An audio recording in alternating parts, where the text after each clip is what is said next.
dudes. So currently I'm at my mom's house for a few reasons. One being that I want to introduce you guys to some... That's who I want to introduce you to. Hang on one second. Come here. Come here. So this is my cat Scooter. He is my baby. I have had him since I was in 6th grade. I've had him for like a long time, as you can imagine. How old are you in 6th grade? I think I was like 12 and now I'm 23. So that means that this year they're turning 11 and that's so old, and oh my goodness. He's literally my little baby. Oh my God. I'm not even joking when I say that he is the sweetest cat in the world. He is just so small and so frail and just so cute. If you guys are from my stream or hang out in my Discord at all, you guys have seen pictures of him. And I've had him way longer than I've had Lilith. Technically, he's my cat, but he lives here at my mom's with his twin brother. Yes, they are twins. They are actual, literal twins. They were born in the same, what is it called? Umbilical sac? Is that what it's called? Only 2 in their litter born together. But he lives here with his twin brother Stormy, who is about 10 pounds more than he is. A very big difference. Stormy is considered my sister's cat and Scooter is mine. Scooter took to me more and Stormy took to my sister more. So they're considered our cats, but we can't separate them, so obviously I can't take him with me as much as I would love to. And also, they don't get along with Lilith. More like Lilith doesn't get along with them because she refuses to get along with them. You are my favorite. Do not tell Lilith. Please don't tell Lilith. Right now, he hears all the noises outside and he really wants to go jump up on the window and check them out. If you're wondering what kind of cat he is a ragdoll, which basically they're named ragdolls after the ragdoll type of doll. When you pick up a ragdoll cat, they kind of like literally go limp, and so that's why they're named ragdolls. But yeah, he is literally so sweet and I love him so much, and he's just my special boy. He's my special guy. I love him so much. Earlier this week, he had a little bit of a tummy problem. He refused to eat for about like 12 hours and that worried me and my mom, so we took him into the vet. And he had blood work done because he's had pancreatitis in the past. But thankfully that came back normal. He does not have pancreatitis, and later that night he actually ate. So he's feeling a lot better and it makes me so happy because if anything happened to him, I don't know what I would do. I would literally die. Like I said, he is literally my child. He is my baby. Like, I love Lilith. Lilith is literally my baby as well, but like, Scooter will always be my favorite just because I've had him first, and he really just has a special place in my heart. I love him so much. I've explained to stream several times that I've always wanted to film a video here just to show you my other cats, and so I figured that you guys would want to know about Scooter. If I can get Stormy later, I know he's sleeping on the couch downstairs, I will show you him probably later in the video. I could do that, yeah, I could do that. I'll show you Stormy at the end of the video. He is a crab. They have completely different personalities. But yeah, I just wanted to show you my little baby. But today I figured I would read some more of you guys' paranormal stories that you guys have sent to me over on Instagram. I haven't done a second part to this in quite a long time. I think it's been maybe a month now. I'm not entirely sure. But recently I've gotten a few more DMs of you guys telling me your stories, so I figured why not today? I've picked out a few stories and I guess we'll just get started. So this story comes from someone named Day, D-A-E. I think that's Day. If not, I am so sorry. But she writes, so to preface the story, I just wanted to say I have always been the type of person who can sense and feel others' emotions and take them on myself. Kind of like a very mild version of Mantis from Guardians of the Galaxy. Oh my gosh, I love that. Okay. I understand people's feelings and can be affected by them. It sounds like you were probably an empath. I don't know if you've ever looked into that, but that's what it sounds like to me. The story. So I have lived in the same house my entire life. It is the oldest house on our block, about 160 years old, that has an interesting history. At one point, my house was said to be a brothel. I have always felt a little bit scared of my house for some reason. The stairs are creaky and everything is so old. Our cellar scares me the most, though. It is an old-fashioned basement. not furnished, and to get in, you have to go outside on our back porch. Light bulbs hang from the ceiling with chain cords, and the basement goes deep beneath the house. I once accidentally blew a breaker and had to go down there to flip the switch. That's how my dad's house is, so every time the power goes out in my room, I have to go downstairs into his creepy basement and flip the breaker. I feel you, girl. My heart was so heavy and I felt so sad, like all the life had been sucked out of me, so I ran out as fast as I could. Another important thing to note about my house is that we do not have central air or heating. One summer, my uncle agreed to install air ducts so we didn't have to rely on our window air conditioners all summer. But only one duct was put in because my family didn't have the money. It went from the basement, up through the bathroom, to the second floor into my bedroom, and up into the attic. After this duct was put in, I could hear whatever was going on in our basement. When the sump pump would turn on and make gargling noises, it echoed up into my room. Ew. Or when my dad was down there fixing our furnace, I could hear him humming. So one night, after a long day at school, I come home, fix myself some food, and head upstairs to do some homework. My dad was still at work, my older brother was at a friend's house, and my mom was in the front yard gardening with my baby brother. I plugged in my phone and turned my music up loud and opened up my textbooks. About halfway through the second song that played, my heart got unbelievably heavy, as if a weight was tied to it, dragging me down into my basement. I felt like I was going to start crying at any moment. Then, over the music, I heard a loud male voice, clear as day, say, "Hey!" And then it said my name. I was so scared, I was frozen to my bed. I turned off my music and waited again, but heard nothing. I called my dad to see if he was still at work. I asked my brother if he had come home early. They both weren't home. After this, I burned sage in my room because I just felt so negative and sad. It scared me because of how terrible I felt when it happened.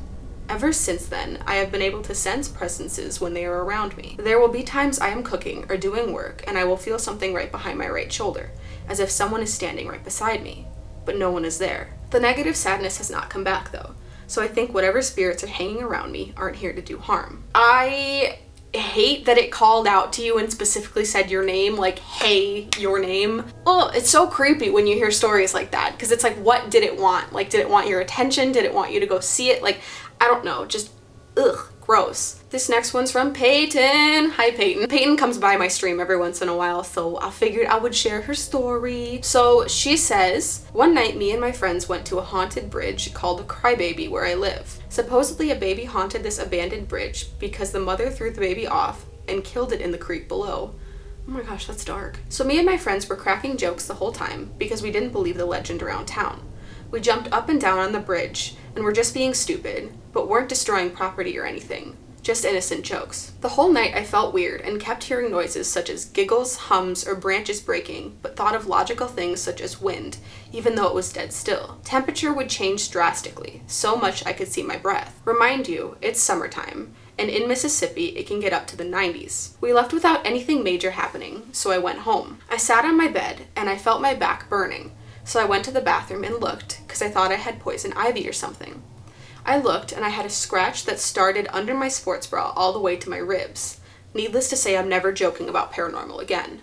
And she included a picture of this really terrible looking scratch. I'll include it right here for you guys to see. There's like a puffy white line where it looks like a nail just like really deeply scratched, because you know how if you scratch yourself, like it like puffs up a little bit? Oh my gosh. That definitely looks like a scratch mark though. That's really scary. And it doesn't look like you just like scratched yourself either. Oh, my camera just stopped recording. So like the frame's off, I'm sorry. But yeah, when you scratch yourself, you can see like the nail marks, and it's usually like a bigger, like thicker scratch than it is long-wise. Ew, that's like, it doesn't even look like you like, you know how like if you like sit on something for a long time, you get like a red mark? That actually looks like a scratch. Oh my gosh, that's so scary. I chose this one purely because of the girl's username. Her name is Kayla, but her username is Kayla Honey Badger.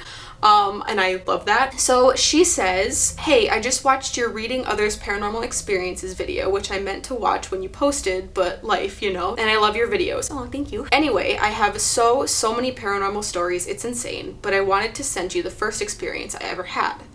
I spent a lot of time when I was young in, oh boy, Tulare, California. Oh boy. And that's where this took place. When I was 3, my 2 sisters, parents, and I lived in a small house toward the middle of town. Poot! let him out. I'd always been a chicken shit as a child, but one night something genuinely terrifying happened. My sisters and I all shared a room since we were all young. Me being youngest, I had a day bed right next to the door. I always fell asleep last for some reason, and one night while trying to sleep, I turned over from the wall and saw a man standing in the bedroom doorway. I thought at first it was my dad, until I looked closer and realized he was quite solid, if that makes sense. He had thick glasses, bright, strangely colored eyes, and a cowboy hat on. I was absolutely frozen when I realized not only did I not recognize this man, but that he didn't even appear to be real. I couldn't move or scream, so I covered my face with the blanket for as long as I could stand, praying he went away, and when I looked again, he was gone. I didn't sleep that night and told my mom the next morning. She sort of brushed it off as a bad dream or my imagination, as I was so young, but I have very vivid memories of being young, and I know that I definitely saw him, or it. And shortly after, my oldest sister, who was 8 at the time, told her an almost identical story, which freaked her out, but she still tried not to make a big deal of it as not to scare us more. Some time passed until one night we were all getting ready for bed. My middle sister, who has now passed away, was around 6 at the time, but was developmentally disabled and had the mentality of probably somewhere around a 2-year-old. Point being, she wouldn't have made something up to screw around or just try to scare us. She hadn't heard anyone talking about the ghost, and neither me nor my older sister knew each other had seen it. Well, my mom tells her to go grab her pajamas out of our bedroom, and she won't move. She tells her again, and she starts crying, so my mom asks, "What's wrong? Go and grab your pajamas." To which she replies, "The man in the cowboy hat is staring at me in there." Needless to say, we were all scared shitless, didn't sleep in there for a while, and my mom prayed through the entire house multiple times. That was about 20 years ago, but it still freaks me out to think about sometimes. I never saw the man in the cowboy hat again and have no idea what he wanted. That's so scary. Ew, I hate that. Ew, ew, ew.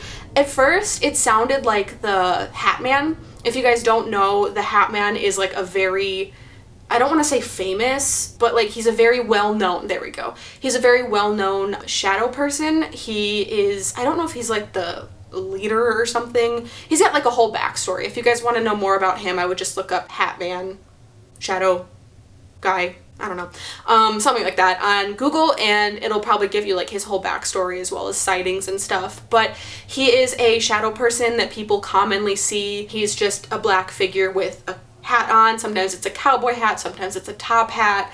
I think mostly it's a top hat, but I think people have seen like various different types of hats on him. I don't know if the Hat Man is what you saw, or maybe it was just a spirit central to your house. I'm not sure, but that is so interesting that all 3 of you saw it at like different times and you didn't know you saw it until afterwards. That, oh my gosh. The last story I'm going to be reading in this video comes from a girl named Jackie, and she says, "I don't normally share my experiences often, due to just how many times I've been laughed at and called crazy. This is my more mild experience. If you enjoy this one, I can share more if you wish." To preface, my mom is the youngest of 3 kids.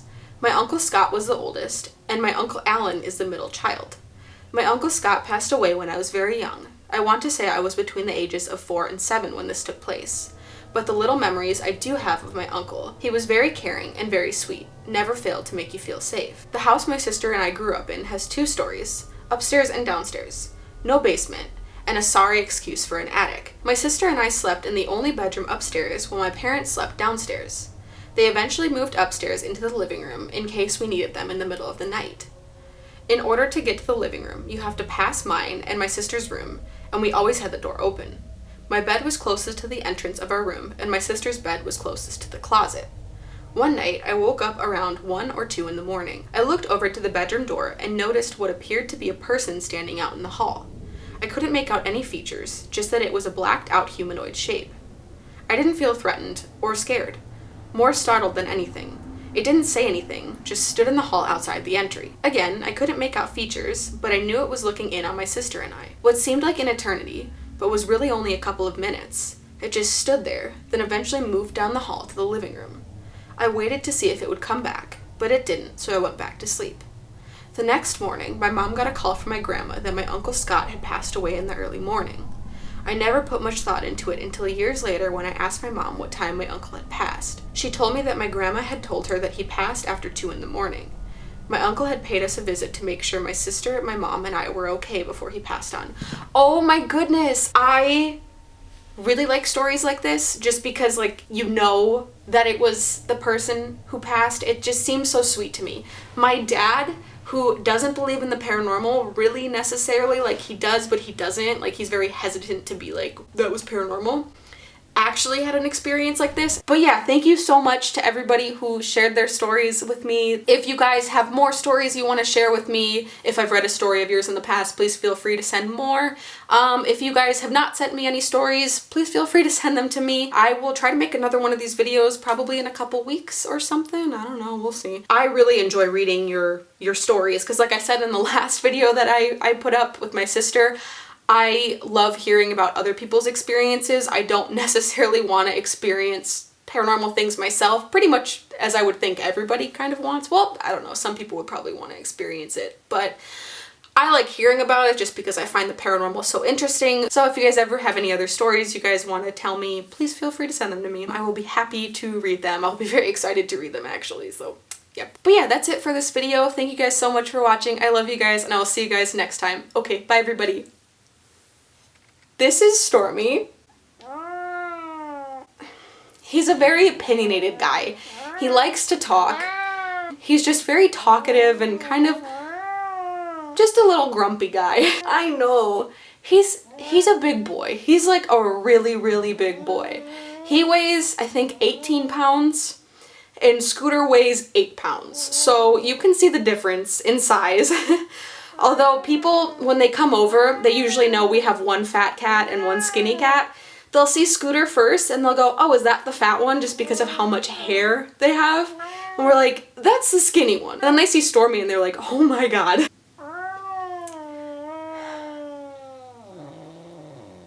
Whoa. He's just a grumpy guy. But yeah, okay, thanks, Wub. You just walked on my laptop. That was rude.